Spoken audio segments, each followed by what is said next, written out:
finna me, me. All these neck just wanna be a mini me. All these neck just wanna be a mini me. All these neck just wanna be a mini me. Finna me, me. All these neck just wanna be a mini me. All these neck just wanna be a mini me. All these neck just wanna be a mini me. Finna me, me. All these neck just wanna be a mini me. Hi guys, it's your pontiff, ArchieLuxury. Guys, I'm doing an express review for Stephen. This is paid review 21QA111. And just before we start this review, what am I wearing today? I'm wearing two. I'm a watch-wearing wanker with two wristwatches on my wrists. Submariner. That's the new 41mm steel date. And the 42mm steel Explorer 2. Why am I wearing two Rolexes? Well, this guy is a modern Rolex nut. That's why I'm wearing it, for this absolute enthusiast. Okay, hey, this is for Stephen. Hey Arch, I've been watching you for quite a while, and firstly, I'd like to thank you for keeping me away from the shiters and the dogs in the watch world. You betcha. I'm a professional poker player. And started putting some of my winnings into Rolexes around 18 months ago. All of them are purchased from the AD at MSRP. I'm really proud of my collection, and the people at the AD are really cool to me, and also think my profession is really cool. I'll talk about your profession once we've done the review, okay? My collection is as follows. One Rolex 126711 CHNR. That's a GMT Master 2 40mm steel and Everose two-tone root beer. He's got a 126570 Rolex Explorer 2 42mm Oyster Steel black dial. He's got a 126600 Rolex Sea Dweller. That's 43mm. He's got a Rolex Milgauss 116400 GV, the Z Blue. Yes, I got a Z Blue myself. He's got a Rolex 116500 LN. That's the Daytona, the black Daytona with the ceramic bezel. And finally, we've got a 126334, a Datejust 41. Oyster bracelet, 41mm, steel and white gold bezel slate dial. So it's an absolutely winner chicken dinner. Is it a Wimbledon? Just having a look there. This photo isn't the best because it's gone a bit blurry because I think he's used a flash. I think it might just be a steel Romans, but that's okay. It's a beautiful, beautiful collection. And he's got this in a beautiful LV, Louis Vuitton watch roll. I'm really happy that the AD offered me all these pieces. The Black Dial Daytona is the most recent addition. And when my AD gave me the text, I was shaking. All my hard work as a poker player over the years, and I finally get to reward myself with what I consider a grail piece. However, I would still like to add some more pieces to the collection. My Rolex AD basically gives me whatever I want, and he said I should get a call for the Pepsi within the next few weeks, which I'm looking forward to. I know the Submariner is a popular model, but I already own the Sea Dweller 43 as a diver, and don't really like the look of the 41mm. Ooh, that's a bit nasty. I'm wearing one for you and you don't like it? It's a bit cheeky. It also seems like the most basic option, and I'm trying to think a bit more out of the box with my purchases. However, I recently made a decision to buy other brands besides Rolex. Ooh, this is a mistake. And put down a deposit on the VC 7900V overseas dual time black dial. I think the interchangeable straps are cool, and it's if you know, you know watch, whereas with the Sub, everyone knows what it is, and I think it's just a boring choice. Okie dokie. Okay, here we go. do you have any recommendations for watches? I currently like the look of the Patek Philippe Aquanaut. However, when I went to the AD asking about it, they said to me I'd have to at least buy a Calatrava first, and personally I think they're a bit dated and don't really care for any of the models or dress watches in general. Do you have any more Rolex models you'd recommend? What do you think of the Sky Dweller and Day Date for me? Any advice you have is greatly appreciated, and thank you for your time. I know your express interviews are usually 100, but I sent you an extra $6, $1 more for each watch, because you seem to be struggling a lot right now. Nice one, Arch. Okay. Stephen. I've sort of waited on this interview because I wanted to tell you, being a professional poker player, a gambler, let me tell you, Stephen, it is a tough business. A good friend of mine, I'm friends with the Sos brothers, Sos brothers. One of them, he is friends with a European guy who's a professional poker player. He won $300,000 at a tournament about 15 or 10 years ago. And guess what? It's all gone, all gone. And I got to be totally honest with you. It's very cool if you can win. Of course it's cool, but let's be honest there. These casinos, gambling establishments are based on you doing your shirt.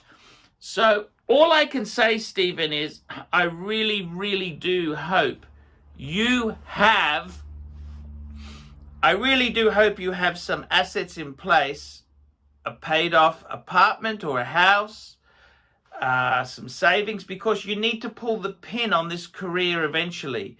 I don't know what system you use there to win or how you do this, but let's be honest, there's always young blood come. It's like modeling.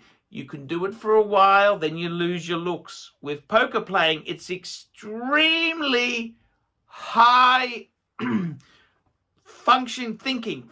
There was actually an excellent interview on white underbelly. I will put the link. I'll put the link in. I'm not sure if it's that corner or that corner, but there was an excellent interview on white. I'm going to put the link there. White underbelly. He interviewed this professional gambler who was $30 million up, and then the casinos took him out. So I got to be honest with you. Yes, it's great. You've made all this money. Well, that's fine. That's great. But let's be honest. You could be on a winning roll. You need to know when to walk away. You really do need to know when to walk away. I'm not convinced, unless you are a genius, that you will continue to win like this. Okay, so I got to be honest with you. I think the career you're in, you haven't told me how old you are, how much you're worth, etc., etc. But I would say to you, please, don't think of this as a long-term career move. What are you going to do when you walk away from the casino? Because most gamblers I know, they have very little to show for it in the long run. So, not trying to have a go at you. I just want to be realistic. It's also like crypto traders. I had a good friend of mine, was a great crypto. He made a fortune. Then things turned, he's a lovely guy. But, you know, this is the reality that we're in. So, just be aware of this. So, yeah.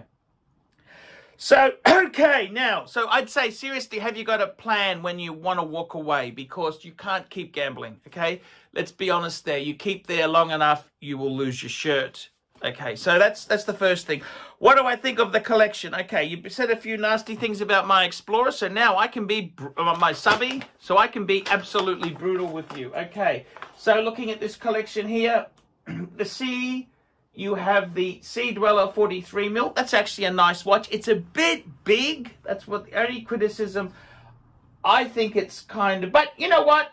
To be honest with you, with the mix you've got, it actually fits in well because you've got the 40 mil on the Z Blue and the Daytona, 41 on the Datejust, 40 also on the Root Beer, 42 on the Explorer 2, and a 43 in the C. That's actually a reasonable mix. That's a nice watch.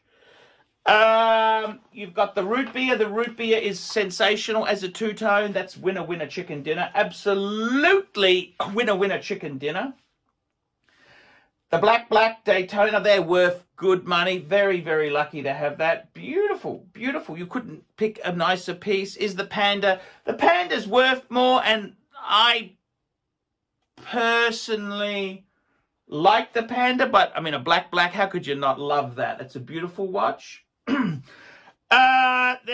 we've got the Z Blue. The Z Blue is absolutely perfect. Absolutely 10 out of 10 for a wind and wear Rolex. We've got the Explorer 2. Is the the white dial better than the black dial? Well, the white's going for a premium, but the black dial is a beautiful piece. And last but not least, in this photo here, we've got a Datejust 41. That's a beautiful watch. Jubilee bracelet. White gold bezel. Romans. It's gorgeous. That is a very, very, very gorgeous winner chicken dinner piece. So I don't have a problem at all with any of that. Now, let's have a talk here. So now you're going into Vacheron. Ooh, I tell you honestly, Vacheron overseas, I'm just so concerned that the second series, Gen 2 of the overseas family, was worth so little. And I got a friend of mine, super collector, he's got a great collection. And I said to him, man, he's got the Gen 3 chronograph with the blue dial. Beautiful watch, but he had the white dial Gen 2. It was a third of the money. A third of the money. And then he had a Gen 2 naked Gen 2 white dial. He offered it to me for 9.2 Aussie. But it's a third of the price he paid for a 3-hand black dial. You know, so I'm just concerned that yes, I think the Vacherons are a great piece.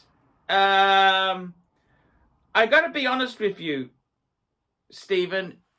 If you don't like Patek dress watches, which is perfectly okay, you don't understand the brand. You don't understand the brand. Patek dress watches is the whole history. You've just come out of here, had a few good hands at the table, and you think you know it all. You're a bit of a smart ass. To be completely honest with you, you're a bit of a smart ass, because you've got to understand the history to Patek Philippe. If you understood the Patek history, you wouldn't be so judgmental on the dress and the Calatrava line. So I got to be totally honest with you. If you don't want Patek, don't buy Patek. No one forces you to buy Patek.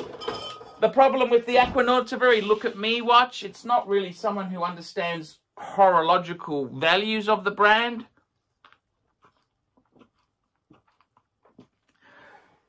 It's for somebody who is look at me. I think the Vacheron, look, I tell you my honest opinion. You know what I honestly think?